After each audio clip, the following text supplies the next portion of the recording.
ಸಮಸ್ತ ಕನ್ನಡಿಗರಿಗೆ ನಮಸ್ಕಾರ. ನೀವು ನೋಡ್ತಾ ಇದ್ದೀರಾ ಬಿಪಿ ನ್ಯೂಸ್ ಕನ್ನಡ. ನಾನು ಭುವನ.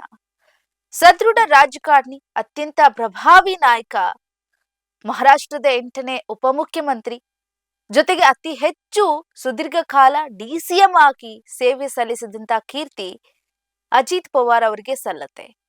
ಪಂಚಾಯಿತಿ ಚುನಾವಣಾ ಕಾರ್ಯಕ್ರಮಕ್ಕೆ ತೆರಳ್ತಾ ಇರುವಂತಹ ಸಮಯದಲ್ಲಿ ತಾಂತ್ರಿಕ ದೋಷದಿಂದ ವಿಮಾನ ದುರಂತದಲ್ಲಿ ಸಾವನ್ನಪ್ಪಿದ್ದಾರೆ. ಹೌದು, ಅಜಿತ್ ಪವಾರ್ ಅವರು ಮಹಾರಾಷ್ಟ್ರದ ಅತ್ಯಂತ ಪ್ರಭಾವಿ ನಾಯಕರಲ್ಲಿ ಒಬ್ಬರಾಗಿದ್ರು. ಅತಿ ಹೆಚ್ಚು ಕಾಲ ಸುದೀರ್ಘ ಕಾಲ ಉಪಮುಖ್ಯಮಂತ್ರಿಯಾಗಿ ಅವರು ಸೇವೆಯನ್ನ ಸಲ್ಲಿಸಿದ್ರು. ಆದ್ರೆ ಇಂದು ವಿಮಾನ ದುರಂತದಲ್ಲಿ ನಿಧನರಾಗಿದ್ದಾರೆ. ಮಹಾರಾಷ್ಟ್ರದ ಬಾರಾಮತಿ ಬಳಿ ಸಂಭವಿಸಿದಂತಹ ವಿಮಾನ ದುರಂತದಲ್ಲಿ ಡಿಸಿಎಂ ಅಜಿತ್ ಪವಾರ್ ಸೇರಿದಂತೆ 6 ಮಂದಿ ಮೃತಪಟ್ಟಿದ್ದಾರೆ. ಇನ್ನು ಅಜಿತ್ ಪವಾರ್ ಅವರ ಸಿಬ್ಬಂದಿಗಳು ವಿಮಾನದಲ್ಲಿದ್ರು. ಎಲ್ಲರನ್ನೂ ವಿಮಾನ ಹೊತ್ತೊಯ್ತಾ ಇತ್ತು. ಮುಂಬೈನಿಂದ ಬಾರಾಮತಿಗೆ ವಿಮಾನ ತೆರಳ್ತಾ ಇದ್ದಂತ ವೇಳೆ ಏರ್ಕ್ರಾಫ್ಟ್ ಆಗಿ ಲ್ಯಾಂಡಿಂಗ್ ಆಗುವ ಸಮಯದಲ್ಲಿ ಬಾರಾಮತಿಯ ಒಂದು ಹೊಲದಲ್ಲಿ ಈ ಅಪಘಾತ ಸಂಭವಿಸಿದೆ. ಈ ಅಪಘಾತದಿಂದಾಗಿ, ದುರಂತದಿಂದಾಗಿ 6 ಜನರು ಸಾವನ್ನಪ್ಪಿರುವಂತದ್ದು. ಇಂದು ಬೆಳಿಗ್ಗೆ 8:30ಕ್ಕೆ ಈ ವಿಮಾನ ದುರಂತ ಸಂಭವಿಸಿದೆ. ಮುಂಬೈನಿಂದ ಬೆಳಿಗ್ಗೆ 8:10ಕ್ಕೆ ವಿಮಾನ ಬಾರಾಮತಿ ಕಡೆಗೆ ಪ್ರಯಾಣವನ್ನ ಮಾಡ್ತಾ ಇತ್ತು. ಇನ್ನೇನು ಬಾರಾಮತಿಯಲ್ಲಿ ಲ್ಯಾಂಡಿಂಗ್ ಆಗಬೇಕು ಎನ್ನುವಾಗ ಈ ಅಪಘಾತ ಸಂಭವಿಸಿದೆ. 45XR ಮಾದರಿಯ ಸಣ್ಣ ಏರ್ಕ್ರಾಫ್ಟ್ ಇದಾಗಿತ್ತು. ಚಿಕ್ಕದಾದಂತ ಏರ್ಕ್ರಾಫ್ಟ್ 6 ಜನರನ್ನ ಹೊತ್ತೊಯ್ತಾ ಇತ್ತು. ಬೆಳಿಗ್ಗೆ 8:10ಕ್ಕೆ ಮುಂಬೈನಿಂದ ಹೊಟ್ಟಿತ್ತು. ಸ್ಥಳೀಯ ಸಂಸ್ಥೆಗಳ ಚುನಾವಣೆ ಇನ್ನೇನು ಹತ್ರ ಇರುವಂತಹ ಕಾರಣ ಇನ್ನು ಅಲ್ಲಿ ಕೂಡ ಪವಾರ್ ಅವರು 4-5 ಬಾರಿ ಸಭೆಗಳನ್ನ ಮಾಡಿ ಭಾಗವಹಿಸಿದ್ರು. ಈಗ ಚುನಾವಣೆಯ ಪ್ರಚಾರಕ್ಕಾಗಿ ತೆರಳ್ತಾ ಇದ್ರು. 4 ಪ್ರಮುಖ ಸಾರ್ವಜನಿಕ ಸಭೆಗಳಲ್ಲಿ ಕೂಡ ಭಾಗವಹಿಸಬೇಕಾಗಿತ್ತು ಇವತ್ತು. ಹಾಗಾಗಿ ತೆರಳ್ತಾ ಇದ್ರು. ಆದ್ರೆ ವಿಧಿಯಾಟ ನೋಡಿ ಕೊನೆ ಉಸಿರು ಎಳಿಬೇಕಾಯ್ತು ವಿಮಾನ ಕ್ರಾಫ್ಟ್ ಆಗಿ.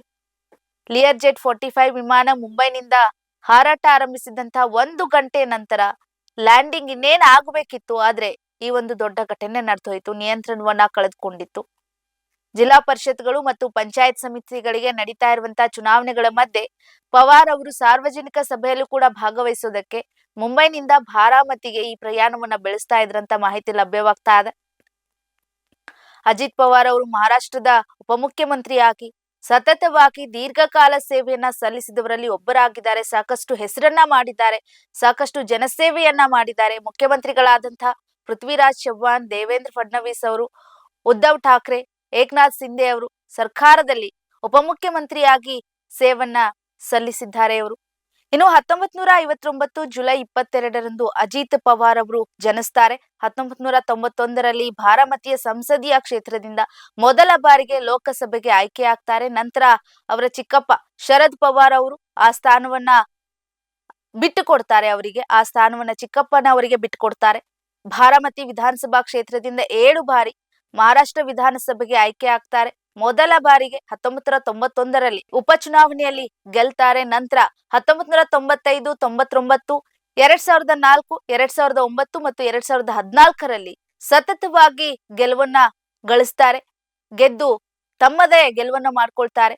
ನವೆಂಬರ್ 1990ರಲ್ಲಿ ಎನ್ಸಿಪಿಯಲ್ಲಿ ಒಂದಿಷ್ಟು ಒಡಕುಗಳು ಮೂಡುತ್ತೆ. ರಾಜಕೀಯ ವಿಚಾರವಾಗಿ ಒಂದಿಷ್ಟು ತೊಂದರೆಗಳು ಶುರುವಾಗುತ್ತೆ. ಹೀಗಾಗಿ ಅದಾದ ಬಳಿಕ ಭಾರತೀಯ ಜನತಾ ಪಕ್ಷದ ನೇತೃತ್ವದ ಸರ್ಕಾರವನ್ನ ಸೇರ್ಕೊಳ್ತಾರೆ. ಆ ಬಳಿಕ ಉಪಮುಖ್ಯಮಂತ್ರಿ ಆಗ್ತಾರೆ. ಫೆಬ್ರವರಿ 2024ರಲ್ಲಿ ಚುನಾವಣಾ ಆಯೋಗವು ಅಜಿತ್ ಪವಾರ್ ಅವರ ನೇತೃತ್ವದ ಬಣಕ್ಕೆ ಪಕ್ಷದ ಹೆಸರು ಮತ್ತು ಚಿಹ್ನೆಯನ್ನ ಕೂಡ ನೀಡ್ತಾರೆ. ಇದು ಅವರ ಬೆಳವಣಿಗೆಗಳು. ಇನ್ನು ಸುನೇತ್ರಾ ಪವಾರ್ ಅವರನ್ನ ವಿವಾಹವಾಗ್ತಾರೆ. ಜೊತೆಗೆ ಅವ್ರಿಗಿಬ್ಬರು ಗಂಡು ಮಕ್ಕಳು ಜನಿಸ್ತಾರೆ. ಜಯ ಮತ್ತು ಪಾರ್ಥ ಪವಾರ್ ಎಂಬ ಇಬ್ಬರು ಗಂಡು ಮಕ್ಕಳಿಗೆ ಜನ್ಮವನ್ನ ನೀಡ್ತಾರೆ. ಒಟ್ಟಾರೆಯಾಗಿ ಅತಿ ಹೆಚ್ಚು ಕಾಲ ಉಪಮುಖ್ಯಮಂತ್ರಿಯಾಗಿ, ಮಂತ್ರಿಯಾಗಿ ಸೇವೆ ಸಲ್ಲಿಸಿದಂತ ಕೀರ್ತಿ ಅಜಿತ್ ಅವರಿಗೆ ಸೇರುತ್ತೆ. ವಿಮಾನ ದುರಂತದಲ್ಲಿ ಸಾವಿಗೀಡಾಗಿರುವುದು ನೋವಿನ ಸಂಗತಿಯೇ ಹೌದು. ಸಾಕಷ್ಟು ಅವರ ಕುಟುಂಬ ವಲಯದಲ್ಲಿ ದುಃಖ ಭರಿಸುವಂತ ಶಕ್ತಿ ಭಗವಂತ ಕೊಡ್ಲಿ. ಯಾಕಂದ್ರೆ ಸಾಕಷ್ಟು ಮನೆಯವ್ರಿಗೂ ಕೂಡ ಆಘಾತ ಇದು.